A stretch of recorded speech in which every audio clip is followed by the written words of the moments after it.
Wealthy white man insults homeless black man, learns a shocking lesson about humility. Richard Harrington's polished leather shoes strike the pavement with staccato precision as he marches down the bustling city street. His jaw clenches, a vein pulsing at his temple. The failed business deal churns in his mind, each step fueling his frustration. He weaves through the crowd, his tailored suit a armor of success among the sea of mediocrity. But today, that armor feels hollow. The Westbrook contract was supposed to be his crowning achievement, cementing Harrington Enterprises as the undisputed leader in their field. Now, it slipped through his fingers like sand. As he approaches his office building, its gleaming facade mocking his failure, Richard spots a figure hunched on the sidewalk. The sight of the disheveled man holding a cardboard sign ignites a fresh wave of irritation. Veteran in need, the sign proclaims in messy scrawl. Richard's lip curls. He's built his empire on hard work and ruthless determination. The idea that someone would beg rather than pull themselves up by their bootstraps offends everything he stands for. Without breaking stride, he sneers down at the man. "Get a job, you worthless beggar," he spits, voice dripping with disdain. He expects the usual response: anger, shame, or pathetic groveling. Instead, the man looks up, meeting Richard's gaze with calm, steady eyes. "Life can turn on a dime, friend," he says quietly. "You never know where you'll end up." The unexpected response catches Richard off guard. For a split second, doubt flickers in his mind. But he quickly shoves it aside, rage building in its place. "You don't know anything about me," Richard snaps, taking a menacing step closer. His voice rises, drawing the attention of nearby pedestrians. "How dare you lecture me, you filthy—" "Hey, let's calm down," a woman's voice cuts through his tirade. A young woman with kind eyes steps between them, her posture non-threatening but firm. "There's no need for this." Richard's nostrils flare. "This is none of your business," he snarls, waving her off dismissively. The woman, Jessica, her name tag reads, stands her ground. "I volunteer at the shelter," she explains, nodding towards the homeless man. "I know Mark. He's a good person who's fallen on hard times. There's no need for insults." Her words only stoke Richard's fury. The day's frustrations coalesce into a white-hot ball of rage. Without thinking, he shoves Mark hard. The older man stumbles backward, falling heavily to the ground. Gasps erupt from the growing crowd of onlookers. Jessica rushes to help Mark up, shooting Richard a look of shocked disbelief. For a moment, Richard feels a surge of vicious satisfaction. But as Mark steadies himself, leaning on Jessica for support, he looks directly at Richard. "Your father wouldn't have wanted this," Mark says quietly. The words hit Richard like a physical blow. He staggers back, mind reeling. "What? How do you know my father?" Mark's eyes hold a hint of sadness. "We served together," he says simply. "He saved my life once. I never thought his son would treat a veteran this way." The revelation shatters Richard's world. His father, the man he's idolized, the standard he's held himself to, knew this homeless man? Impossible. And yet, a memory surfaces. His father, speaking of an old war buddy he'd lost touch with. A man named Mark. "You're lying," Richard growls. But the words lack conviction. Jessica's eyes widen as she notices something glinting beneath Mark's coat. "Are those dog tags?" Mark nods, pulling out the metal tags. 25 years in the Marines, he says. Decorated combat veteran. The crowd murmurs, the tide of opinion shifting palpably. Richard feels the weight of their judgment pressing down on him.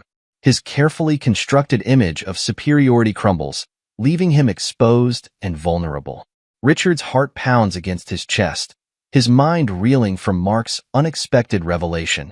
He forces a dismissive laugh, but it sounds hollow even to his own ears. "You don't know what you're talking about," he says, struggling to maintain his composure. Jessica, the young volunteer, senses the shift in the air. Her eyes lock onto Mark, urging him gently, "Tell us what happened." Mark's weathered face softens, his gaze distant as he begins to recount a tale that shakes Richard to his core. "It was during the Battle of Fallujah," Mark starts, his voice low but steady. Your father's unit was pinned down by heavy enemy fire. Richard feels the crowd lean in, their collective breath held as Mark's story unfolds. He describes the chaos of the battlefield, the acrid smell of gunpowder, the deafening roar of explosions. Richard's father, then a young lieutenant, had been separated from his team. I saw him there, alone and exposed, Mark continues. The enemy was closing in. I knew I had to act. As Mark recounts his daring rescue, Richard's mind races. His father had always been tight-lipped about his military service, but there had been hints, vague references to a comrade who'd saved his life.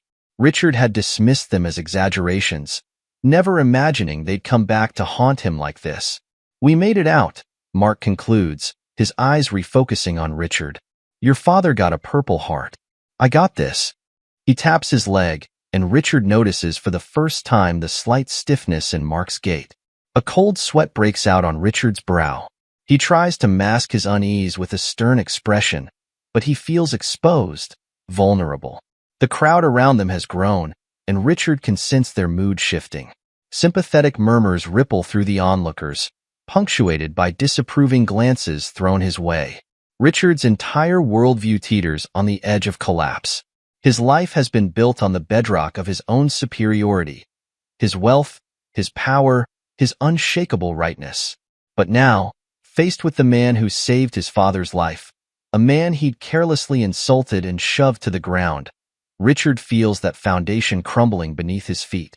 The pressure of the crowd's judgment weighs on him. Some faces show anger, others disappointment. Richard, always so in control, finds himself floundering. He opens his mouth to speak, but no words come out. Mark continues his story, describing his struggles after returning home. The nightmares were the worst, he says quietly. And then, trying to find work, it was like the skills that kept me alive over there meant nothing back here. Suddenly, a gasp cuts through the murmurs. A woman steps forward from the crowd, her eyes wide with recognition. I remember you, she says, her voice trembling with emotion. You were in the newspaper a few years ago, a veteran who couldn't find a job, despite all you did for this country. The woman's words trigger a cascade of recognition. More voices join in, piecing together Mark's identity. I saw that story too, someone else calls out. It was a disgrace how they treated you. War hero, another voice says, the words rippling through the crowd. Decorated veteran. Richard watches in growing dismay as the tide of public opinion swells unmistakably in Mark's favor. The pity and disdain that had colored their initial reactions to the homeless man have transformed into respect and admiration. Each nod of recognition, each murmured word of support, feels like another nail in the coffin of Richard's pride. He can no longer dismiss Mark's story as a fabrication. The evidence is mounting, undeniable. Richard's mind floods with conflicting emotions, guilt for his actions, shame at his arrogance, and a desperate, clinging need to salvage some shred of his dignity. But as the crowd's support for Mark grows, Richard feels himself being painted ever more clearly as the villain of this impromptu street drama. His carefully cultivated image of the successful, magnanimous businessman is crumbling before his eyes. The pressure builds, a crushing weight on Richard's chest. He can't bear it any longer. Enough of this, he shouts, his voice cracking with strain. He shoves his way through the crowd, desperate to escape, to find some quiet place where he can gather his thoughts and regain control. But the crowd, now fully aligned with Mark, closes ranks around him. A burly man grabs Richard's arm, his grip firm. You can't just walk away from this, the man growls. Others join in, their voices rising in a cacophony of demands. Listen to him. You owe him an apology. Face what you've done. Richard struggles against their hold, panic rising in his throat. He's never felt so powerless, so utterly out of control. His usual tactics, intimidation, dismissal, the sheer force of his personality, are useless here. These people, ordinary citizens he would have ignored on any other day, have become a force he can't reckon with. A scuffle breaks out as Richard tries to break free. Hands grab at his expensive suit, voices rise in anger. Richard's world narrows to a blur of faces and grasping hands. He's no longer the respected CEO, the man whose very presence commands respect. Here, in this moment, he's just a man being forced to face the consequences of his actions. Just as the situation threatens to spiral into chaos, a new voice cuts through the din. "I know who you are," it says, calm but carrying an unmistakable weight of authority. The crowd falls silent, parting to reveal an older man. His face is lined with age, but his posture is ramrod straight, hinting at a military past. He steps forward, his eyes moving from Mark to Richard. "I served with both of them," the man says, his voice heavy with memory. "Mark and your father." Richard feels the fight drain out of him, replaced by a creeping dread. The old man's gaze is piercing, filled with disappointment that cuts Richard to the quick. "Your father spoke of you often," the man continues, addressing Richard directly. "He was so proud of you, always bragging about his brilliant son." He pauses, the weight of unspoken judgment hanging in the air. "But he also spoke of Mark. Said he was the bravest man he knew. The kind of man you could trust with your life." The words hit Richard like physical blows. Each one strips away another layer of his defenses, leaving him raw and exposed. He thinks of his father, the man he's always strived to impress, to surpass. How many times had Richard dismissed his father's old war stories as irrelevant to the cutthroat world of business? But now, faced with the living embodiment of those stories, Richard is forced to confront an uncomfortable truth. He hasn't just insulted a stranger today. He's betrayed the very values his father held dear. The realization crashes over Richard in a wave of shame. His carefully constructed world, built on the bedrock of his own superiority, lies in ruins around him. He's left standing amid the wreckage, faced with the stark reality of his own arrogance and the consequences of his actions. The crowd watches in tense silence, waiting to see how Richard will respond. But for once in his life, Richard Harrington, CEO, Harvard MBA, master of the boardroom, is at a complete loss for words. Richard's world crumbles around him as Samuel's words echo through the tense air. The older man's eyes, clouded with memories, bore into Richard's soul. "After the war, your father tried to find Mark," Samuel says, his gravelly voice heavy with regret. "But the chaos of post-war life made it difficult. He searched for years, but eventually lost track of him." Each word hammers another nail into Richard's coffin of guilt. The weight of his father's unfulfilled promise settles on his shoulders, threatening to crush him. The expectant silence of the crowd presses in, suffocating him with their unspoken demands. Richard's mind races, desperately grasping for a lifeline. His father, the man he's idolized his entire life, had failed Mark too. The realization hits him like a punch to the gut. He'd always seen his father as infallible, a paragon of success and integrity. Now, that image shatters, leaving Richard adrift in a sea of uncertainty. The crowd's eyes bore into him, their collective gaze a silent accusation. Richard feels the walls closing in, both physically and emotionally. Time seems to stretch and compress simultaneously, each second an eternity of judgment. Sweat beads on Richard's forehead as he searches for a way out. His privileged mind latches onto the most obvious solution: throw money at the problem. "I'll help you," he blurts out, his voice cracking with desperation and a hint of determination. "I'll take you to a shelter, make sure you get what you need." The words leave a bitter taste in his mouth, even as he says them. It's a band-aid on a bullet wound, and he knows it. But it's all he can think of in the moment, his panicked brain grasping at straws. Jessica, standing nearby, immediately senses the inadequacy of Richard's proposal. Her eyes narrow, disappointment etched across her face. "A shelter isn't enough," she says firmly, her voice cutting through Richard's flimsy offer. "Mark needs something real, something permanent." The crowd murmurs in agreement, a soft rumble of discontent that sends shivers down Richard's spine. He realizes with stark clarity that if he truly wants to atone for his actions, he must go beyond a quick fix. This isn't a problem he can solve by writing a check or making a phone call. Jessica's gaze softens slightly as she sees the realization dawning in Richard's eyes. "What Mark needs is a home," she continues, her voice gentler now. And a job. Something that will give him the stability and dignity he deserves. Richard swallows hard, his throat suddenly dry. The magnitude of what Jessica is suggesting hits him like a freight train. It's not just about today, or tomorrow, or next week. It's about fundamentally changing a man's life, and by extension, his own. He nods slowly, the reluctance evident in every line of his body. But beneath the fear and uncertainty, there's a glimmer of something else. Hope, perhaps. A chance at redemption. A way to right the wrongs of both the past and the present. Taking a deep breath, Richard turns to Mark. The homeless man's weathered face is impassive, giving nothing away. Richard licks his lips nervously, the words feeling foreign on his tongue. "Mark," he begins, his voice wavering slightly. I'd like to help. Not just with a shelter, but with a home. And a job. Something permanent, like Jessica said." The words hang in the air, fragile as spun glass. For a moment, Richard dares to hope that this will be enough, that his offer will be accepted and this nightmare will end. But Mark's eyes narrow, his jaw clenching. When he speaks, his voice is cold enough to freeze the summer air around them. "I don't want your charity," Mark says, each word precise and cutting. "Not from someone who looks down on me." The crowd holds its collective breath, the tension ratcheting up another notch.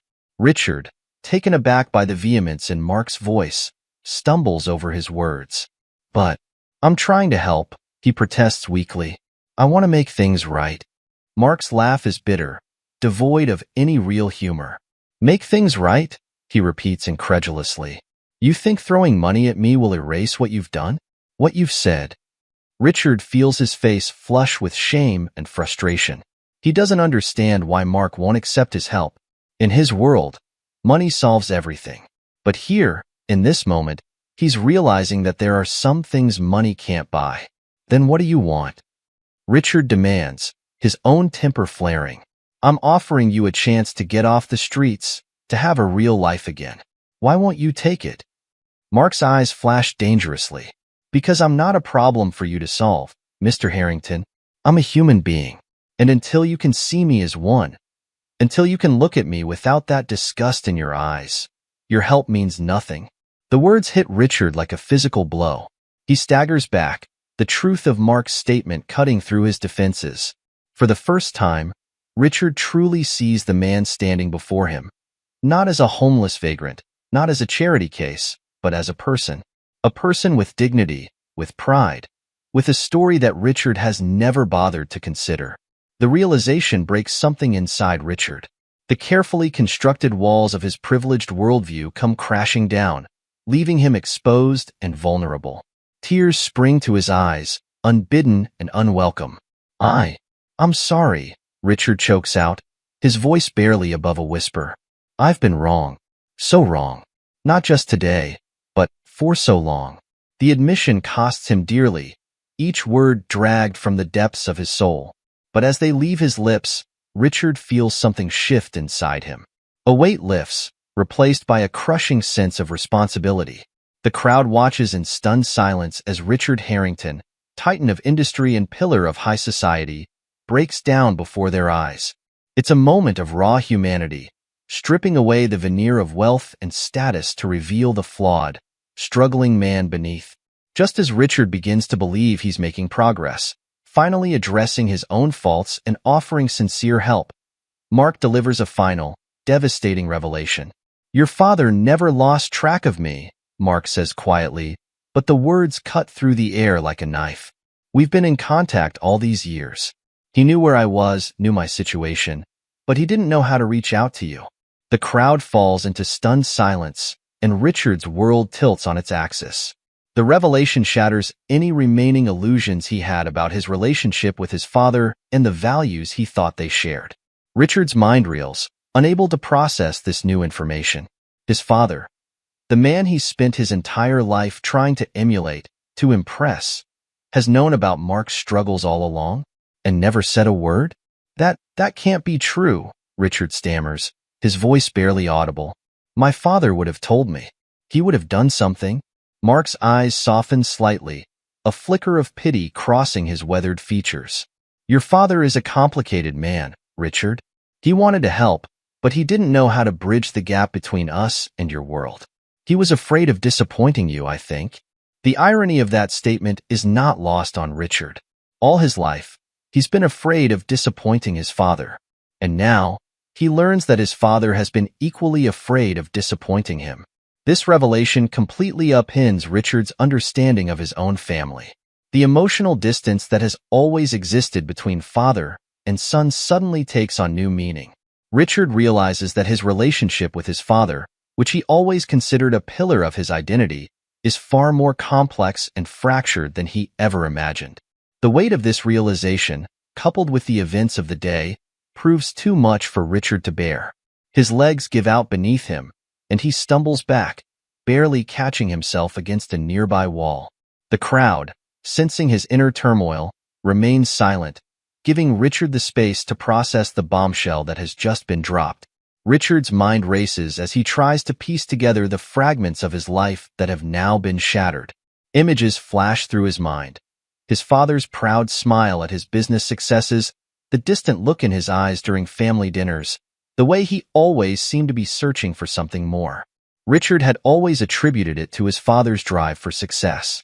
Now, he wonders if it was guilt that haunted the older man's eyes. Finally, unable to hold back any longer, Richard slides down the wall, his knees hitting the pavement hard. Tears stream down his face, unchecked and unashamed. "I didn't know," Richard chokes out, his voice raw with emotion. "I didn't know how much I've lost, how much I've failed." The admission hangs in the air, a testament to Richard's complete vulnerability. The crowd, which had been so critical of him earlier, now watches in stunned silence. They see him not as a villain, but as a deeply flawed man struggling to come to terms with his own failings. Mark steps forward, his expression unreadable. He kneels down beside Richard, his presence both a comfort and a rebuke. "It's not too late," Mark says softly, "to make things right, to be better." Richard looks up, his eyes red-rimmed and desperate. "How?" he asks, the single word carrying the weight of a lifetime of mistakes. Mark doesn't answer immediately. Instead, he holds out his hand, the same hand Richard had sneered at earlier. Now, it represents a lifeline, a chance at redemption. After a moment's hesitation, Richard takes it. Over the following weeks, Richard throws himself into making amends with a fervor that surprises even himself. His first step is to reach out to Jessica, the volunteer from the shelter. She's understandably wary at first, but Richard's sincerity eventually wins her over. Under Jessica's guidance, Richard starts volunteering at the shelter. The work is grueling and often heartbreaking, a far cry from the cushy boardrooms he's used to. But with each passing day, Richard feels a little piece of his old self chip away, replaced by something new and unfamiliar. He meets other veterans, listens to their stories, and for the first time in his life, truly hears them. The weight of their experiences humbles him, making his own problems seem trivial in comparison. Richard finds himself staying late at the shelter, offering not just his time but his full attention and empathy. One evening, as Richard helps serve dinner at the shelter, he catches sight of his reflection in a tarnished serving tray. The man staring back at him is almost unrecognizable. Hair mussed, suit replaced by a stained apron, hands rough from manual labor. But his eyes are alive in a way they haven't been in years. Richard's efforts extend beyond the shelter. He reaches out to his father's old military contacts, seeking to understand more about the veterans community and their needs. He attends support group meetings, not as a speaker or figurehead, but as a silent observer, there to listen and learn. His actions are met with cautious optimism from the community. There are still those who eye him with suspicion, waiting for the mask to slip and reveal the old Richard.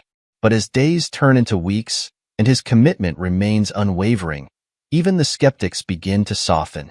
One particularly challenging day at the shelter, Richard finds himself face to face with a young veteran who reminds him painfully of himself at that age.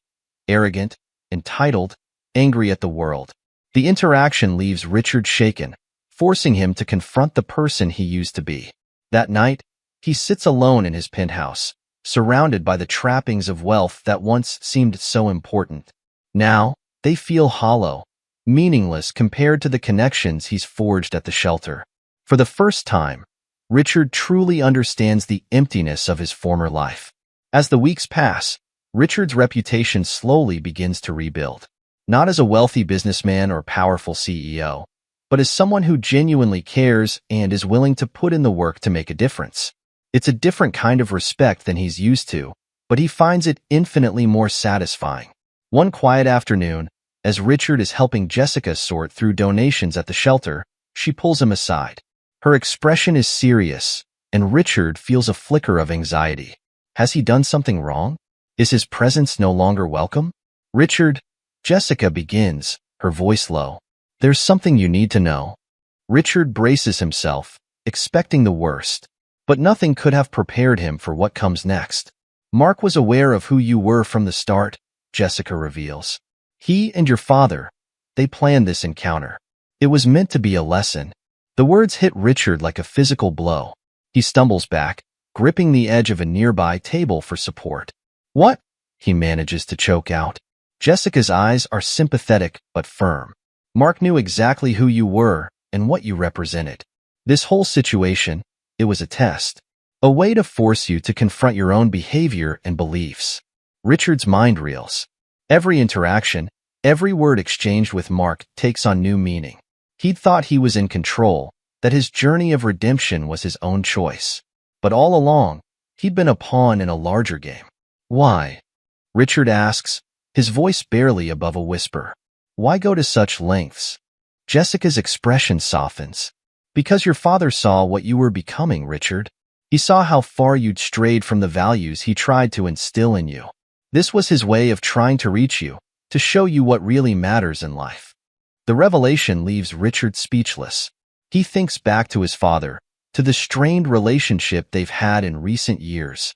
How many times had his father tried to talk to him, only to be brushed off or ignored? As the shock begins to wear off, Richard is surprised to find that he's not angry. Instead, he feels a profound sense of gratitude. This elaborate plan, this test of character, it's given him a chance to become the man he always should have been. Weeks pass, and Richard continues his work at the shelter, his commitment unwavering despite the revelation. The knowledge that his journey was orchestrated doesn't diminish its impact. If anything, it deepens his resolve to prove himself worthy of the lesson. Finally, after what feels like both an eternity and no time at all, Richard receives a message from Mark. A time and place for a meeting, nothing more. Richard's heart races as he reads it, knowing that this could be his final test. The appointed day arrives, and Richard finds himself in a quiet park, away from the bustle of the city.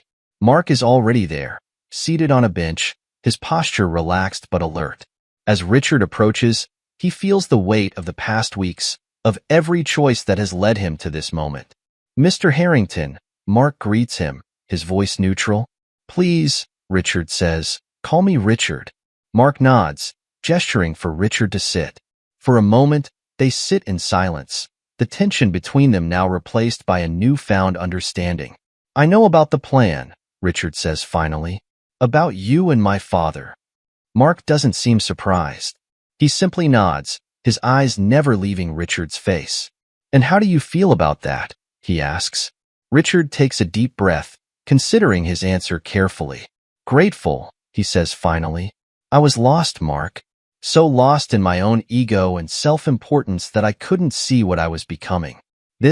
All of this, it opened my eyes. A small smile tugs at the corner of Mark's mouth. That was the hope, he admits. Richard shakes his head, still amazed at the intricacy of the plan. I see now that wealth means nothing without compassion, he says softly. All those years chasing success, and I never realized what true richness really is. Mark nods, a knowing glint in his eye. Sometimes, he says, his voice gentle but firm, the richest lessons come from the poorest places. The words hit Richard with the force of revelation. He looks out over the park, seeing it with new eyes. The carefully manicured lawns and expensive landscaping fade away, replaced by the faces of those he's met at the shelter. Each one a story, each one a lesson in humanity.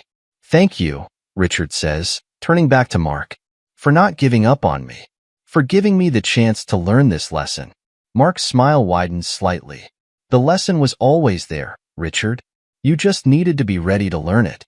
As they sit there, sharing a moment of mutual respect and understanding, Richard feels a profound sense of peace. The journey isn't over. He knows he has a lifetime of learning and growth ahead of him. But for the first time, he feels like he's on the right path. The sun begins to set, casting a warm glow over the park. Richard and Mark stand, ready to go their separate ways. But before they part, Mark extends his hand. Richard takes it, the handshake a symbol of the bridge they've built between two worlds. As Richard walks away, he feels lighter than he has in years. The weight of expectations, of constant competition and self-aggrandizement, has lifted. In its place is a new sense of purpose, a commitment to using his resources and influence for the betterment of others. He knows the road ahead won't be easy. Old habits die hard, and there will be times when he'll be tempted to fall back into his old ways. But now, armed with the lessons he's learned and the connections he's made, Richard is ready to face those challenges. For the first time in his life, Richard Harrington understands what it truly means to be rich.